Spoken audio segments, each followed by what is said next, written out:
ও মুসলমান আমার সোনা মানিকেরা ভাইরা রে, আমার দয়ার নবী পাক সাল্লাল্লাহু তাআলা আলাইহি ওয়াসাল্লাম আমাদের সকলকে বলে দিয়েছেন, হো আমার উম্মত উম্মতিরা রে, যখন তোমরা দুনিয়ার মধ্যে থাকবে সর্বদা কখনো তোমরা মা বাবাকে কষ্ট দেবে না। কিন্তু কষ্ট পাইকে পাই না আমাদের দ্বারাতে বাবা। আমার মহান রব্বুল আলামিন পবিত্র কোরআনের মধ্যে বললেন, ও আমার বান্দা বান্দিরা রে, তোমরা শুনো শুনো, কখনো মা বাবাকে তোমরা দুঃখ দেবে না, মা বাবার সঙ্গে ভালো ব্যবহার করো, ভালো ব্যবহার করো। কিন্তু মুসলমান ও আমার ভাইরা রে, আমাদের দ্বারাতে আমাদের মা কষ্ট পায়, আমাদের দ্বারাতে আমাদের বাবা কষ্ট পায়। হায় রে মা কেমন, মায়ের সম্মান আমার মহা রব্বুল আলামিন কেমন বাড়িয়েছেন, বাবার সম্মান আমার মহা রব্বুল আলামিন কেমন বাড়িয়েছেন।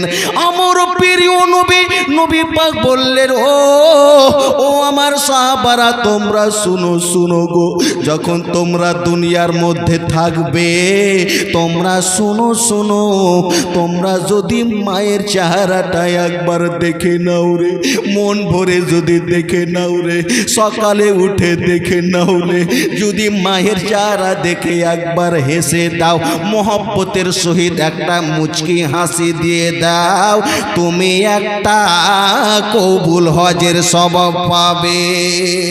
আসতে হলো, জোরে হবে না বাবা। হায় রে মায়ের সম্মান দিয়েছেন মোর খোদা,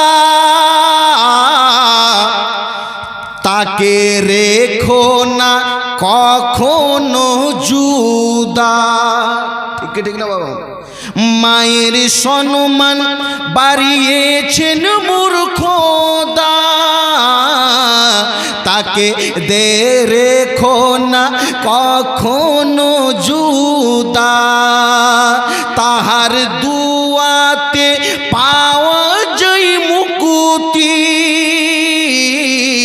সে মা হলো ভাই যাদেরই জ্যোতি।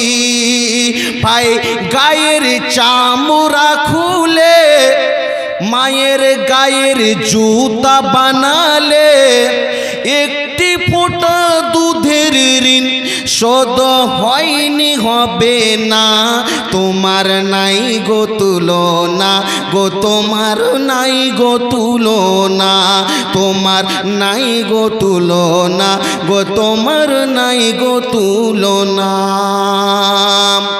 মুসলমান মা বাবার সঙ্গে কেমন ব্যবহার করতে হবে।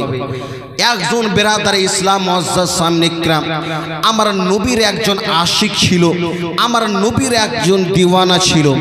হায় রে মুসলমান, সকল সমাতের বাবা যখনই দুনিয়ার মধ্যে থাকতেন, সেই ব্যক্তি নামাজ পড়তেন, রোজা করতেন রে বাবা, ভালো ব্যবহার করতেন, দুনিয়ার মধ্যে ভালো কাজ করতেন।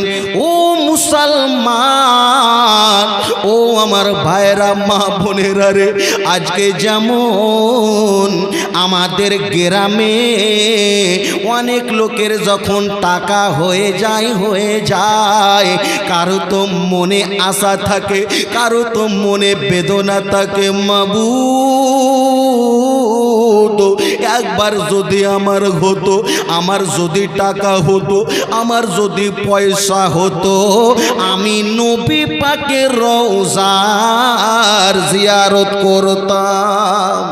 যদি আমার টাকা পয়সা হতো, আমি আপনাদেরকে বুঝাতে চাই মায়ের দোয়া কেমন কবুল হয়।